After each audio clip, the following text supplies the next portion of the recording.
گودار و شوپینرن میهجاج با گنگ شکر ناوی مجاری همی بری خوب بدن باجاری قامش لو رجاوی کردستانی ماموستا سلیمان اوسو اندامی دستیا سروکاتیا انکسی لگلمه تو بخیر هاتی ماموستا سلیمان سپاس مجید بخیر ماموستا سلیمان امی بحثا رواندنا فنر محمود بکن بریا چند روزان اسایشا پیدی دخویانیه که در رد کرد کو چالکوان فنر محمود رواندیا هروها دوه عالیه کی دن و آژانسا آنهایا سر پیدی و یا فرمی تکز دکا کو چالکوان فنر محمود لبا پیدی هاتیا گرتن هروها تومتا يعني تومتا استخباراتي جي خصيا ستوي فنرده برصفة هو جفي تومتا يرتشيو أفدروي جعالية پیدیده چواته دیده سپاس جوا بلا جوا وحمو وهداري ور يا ريباز راستي أبنن السرمة اتهاماتي جو بيدي جوالي مر وان تومت باردك وان تومت يقولوا حتى السر زماني قال لك وقت بيسر كردين بيدي يعني قياداتي انا كسي بتمام يعني وقت باتهام دك تومت باردك بتركيا هو بس يعني مصطلحات تخويني يقول انجمانا كردي رادبه يعني تهمة مجلسي بتمامي وسركردين مجلسي بتمامي تهمة جاهزة بس مع وقت تنفيذ بلكي مناقر أفكارك يقلك خراب وبري آن هاي شيء وقت بارتياي كي شالك فانك بريدن آلان سليم بفيرنجي عمل بير بيرنو تهمني دروا آبيتن سيوي شبوي بيتري سالو دمهات زنداني بدشتن خستن ويبطوين خستن وقت يعني وقت زعيف في البر بانكرياري وان نكاري بون ويبطوين فرمان ويبر أفكارك قلت خرابة بيجي وقت بكارو باري وملت يمت بيجي شارعة كردي لسر هبيفين ومفاوضات ودنا مو بهديت شيء ببرعتك أمريكي أفكارنا جبو في مسألة برآويتي بكن وديارش ملتي مر مخابن يعني تسبيك دي أصايشي وان داخياني يكفرمي درخص كون الجمعية براستي جوه شغاق أو داخياني دركت تصورك الجمعية شيء موقوي تصفية بكن يعني طالما بفيرنجي تعامل كرن جبر برول يعني وقت بعسر كيبو إيفار كيبو هاد قرتن ملت بتمامي ويديتون واستخبارات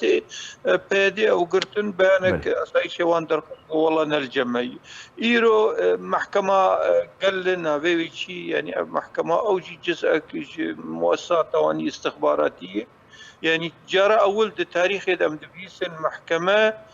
داخيانية دردخيني وبيق محكمة بكوبيت تشتكي فورا عالمي اتهام دك بعمالته وخيانته واستخبارات يعني كاركي شوتي سريع حتى بني يعني ما مستسلم باشا ما مستسلمان قانوني يعني محكمة دعواك درجة أو محكمة في بتت بك هلا بأفتش تراست دروي مباشرة محكمة يجي حكم كرب جو إسلام كيقولوا وقريدايو يعني أفكارك يقول لك يخرب براستي نما تقبل كرن أفكار ياريوان واتهاماتي جو تجي شالك فان وروجنامه كرد ووقت خلقي بسر انجماني في باشا ما مستسلمان متخصص في برسيشتا بكم جبرش بيدي في صفقاتيه بهشي قال كردكي يعني هر چالکوان هر کسی کو نلگور سیاستا پیدی روجاوای کردستانی کاردکی یکمین تومت گو تی پیوت کن یعنی جی میتا استخباراتا یعنی جی مادین هشبر کاردکی يعني تشافي قد نرخيني هنا اما بخوك انجمان وبارتين قد انجمان اجتماعي كاردكن ابخ تجربات ما هي يعني بري انا هاجي بري شورشا سوري وشغا قرجيمي ام دقرتن ام تحول عند المحكمة من الدولة العليا تهمي ما صابت بون تهمة وقت يعني ام تخازن في دولتي برخينم بدريات توندير تهمة انه دجاتيا يعني أرمانجين شورشا سوري أهداف الثورة تهما جو أم برنجكي تروري كاردكن يعني أف تهمانا ننهل سرما يعني أف محكمة أقل أو نافيت كن محكمة قال نفسها محكمة أمن الدولة العليا يقاولوا بتحقيق وبتشتك تهمات دافي سر عالمي أف براستي ننهل سرما وكاركي قالكي خرابي يعني أم قالكي غريب نابين يعني ما تقوبل كي يعني دريا فان هفيفينا فان مفاوضات هذا حبكي عقلي وان هاتب السريوان حبكي سرخو سكني بين بشتي يعني تكشونا يعني عفريني تكشونا سريكانية تكشونا جريس بي ما تقوبل كي هن وأدبيم هنجي يعني عقل مند جو كاربن بعقلاني بفكرن ووقت بي يعني بديل يكريزي ويكالوستا كردير تني يعني هني اتناوان دق هاشتن بباوري لما خابن يعني إدارة أمنية وتشتيق استخبارات وان يعني وقت بدكن يعني أو فرض أو دمش وقرتنا فهد النمونا كلك مثلا باشا ماموسا ون وكو أنجمنا الاجتماعية كردي لسوريا ودو داخياني درباري گرتن و رواندنا مامۆستەیان کورد لێ دەربێسی هەروەها ڕەواندنا چالاکڤان فەنەر و دەرخستن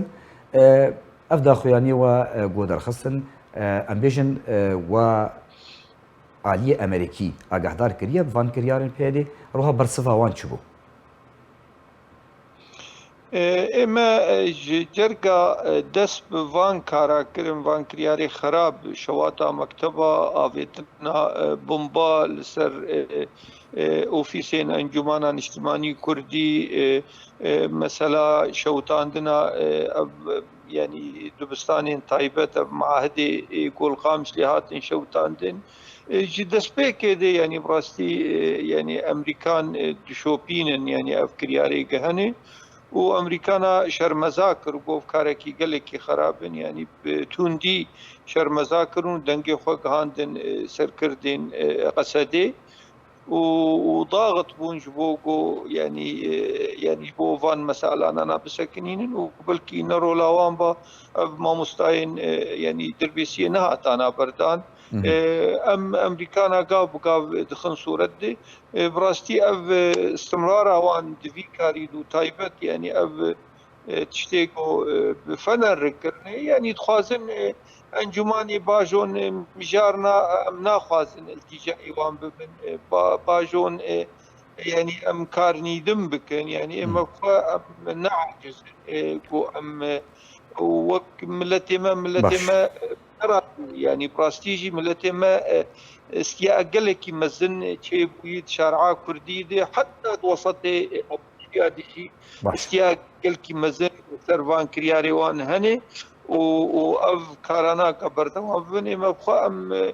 أم قاف ودقة أمريكانا دخن سورد ودبوريا مد أمريكان جي نرازين جوان تشتا دنجي وقد جين الماد بهم نرازين جفي كاري لدوي تشتك بفي يعني إما أم كارن تشكيدم بيجن أم كارن دبيجن قيادة قصدي أو بربرست بربان كرياراتش بر أو ضامن لسر بيدي وفان كرياري جهنة باش ما موسى سليمان مجد خاص از في برسيشتا بكم من دخص از في برسيشتا بكم و سركرداتيا قصدي مظلوم عبدي واجهدار كريا و داخواز جي كربو كو سوزن خو درباري فاكر ياران جيب كي برسفاوي جوارة شي حتانها تبرسف دانا حتانها براستي بيدنجي تواصل بمركرني ونه افكارنا شرمزاجي كرني يعني دسبك دو چغا جاركي موي هفدودي بو ام يعني افكار انه نباشين لي ام قوتن يعني قوتنا تشتك شي ناب يعني في انا بسكن يعني ام لاليكي مفاوضات والاليكي ام خاين عميل استخبارات تركيا ابدا تشتانا يعني نما قبول يعني حتى انا ما شعبي خد قرت او ما قوي خد قرت ما قود باشا مي تحمول بكن بو تشتكي لكي مستر لوي شغا جلسر زماني قياداتي بلند يمين اف تصريحاتنا درت كبن واف تهمانا تين كرين قبش مرقد بن شتا راستي شي في حالة ما قبول دبي ام وك يعني انجمان ام يعني راعي الامريكي يعني ام صورت خينن وقاف بقاف مانتخن صورت وحتى قصديجي يعني ما قبول كي ضامن قنيك بحدك كيجوان تشتار ديني يعني معناتها ميوان اعتبار بكن طرف يعني او جي اريدك التربان كريارا على باوشا كل ماما موضوع كرمك مس اخوازن تصريحات ايش بدن ام هيجي بهيفيني انه قصدي وكاك مظلوم برولا خرابن حدك يجوان مسألة دينن كحدك جير نيدانين معنا مفاوضات ارنامين يعني امريكا في قناعة يعني اف كريارانا نسكن وين يعني وين معنا مفاوضات ارتنبي يعني ابنا ماك زلالي جو بيدي ناخذ اتفاقات بك بشتي قدي ام بالي يعني استك باش درن ام درن اتفاقك فعلا ام جدينه تسبيكر معنا بري خبيش انت ترخصن تكوتن ورن يعني وقت مفاوضات بكن ورن هبيفيني بكن تتصور اوان بلكي انجمان ويفيشتي نكي فاجئين انجماني وايجابيتها في مسألة جو دست بكرم و کارمارانا ماما سليمان ام بيجن بيدنگيا سركردي هسدي مظلوم عبدي جاليه بشكي برفره جه كردين رو جاوای کردستان طيبت چالکوان جهه گمانيه جبرچه سركردي هسدي مظلوم عبدي درباري رواندنا فنر يعني جي مموستين كرد دربيسيه وحمي كريارين دي في دربار تنكرن بيدنگه حتانها والله امجي وك يعني كولانا كردي غريب دبينن يعني كاك مظلوم يعني عالمي هيفيك سرقريد دا بشتي دس بيش خرياوي يعني هيفيك مازال سرقريد دان مخامو قياي يعني بلكي تشند من بإراداوينه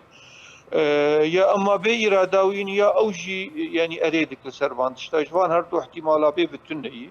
لتصور عمد ام دبين افكاري قد بن بإراداوينه ام بيفيني كارب برولا راب يعني وقت ضامن وقب فيرو ليرانا يعني معناتها يعني داجون باتجاه انه بداو يكرنا يعني فان مفاوضات او بفي اتجاه داجون اما وك انجمان حتى انها ام دبيجن ام حريصن جو ام يعني برجوندية ملتي خب باريزن ام بجين ريكفتنكي نخاسم ايرو دولتك مزن دو ارتامه دهي دولتا امريكا ايرو هبونا كويت في دبريد هي ام بمسؤولية للسرفي مسألة نرن وام ده جارة وقت بيد بيفن حتى ام قوتنا كيد بيجن حتى ام بقصين يعني اما ام وق انجمان براستيجي اف تشتي قدبن جي سكني الجمع وام قبولنا كان مسألة قولوا بردوام بحتى تالي ماما سليمان گوتنا داویه درباره رواندنا فنر تومتا کو هاتیا اراسیوی کرنا هر وها کریارن داویه اون وک انجمن اجتماعیا کردی لسوریه نامه وچیا ج عالیه دنره ادام ساندران را نامه ما ام دبیجن اف ناماک خرابه اف بردوام کرنا وان کارا و داويا ويدشي اف قرتنا فنر واف يعني وقت بيت تناقضات قد دي اداره وان دي تشيبول اليكي اسايش دي بين الجمع الاليكي دند يعني استخبارات تشكي دند بيجن وتاليه يعني محكمه قال انا بي كرن قال دبي ناطق من استخبارات وتومي تثبيت دكو دبي سانكي تومت بار يعني براستي كاركي قال لك خرابه وجيه شرمزاكرني الجم ملتي كرد بالتمامي والله شارع وان خلقي وان ايجو او تصور وان هي انه حنكي خب عقلي وان دكن عالمي قشي ناس كي بحاجة درجة يعني كارني خرابن وشرمزادكن ودبيجن افكارنا نت خزمتا يكريزيا كردي دي جاب مثلا سكناندن معناتها او داجون باليكي دند وما امنا خازن امرن بويتي جاهيد بله سلیمان اوسو اندام دستیا سروکاتیا انجمن اجتماعی کردی لسوریه هروها سکرتری پارتیای گیتی کردستانی سوریا جقامشلو دمیوان رباز نیوز بو گلک سپاس لسر بجداریا تمام است گلک سپاس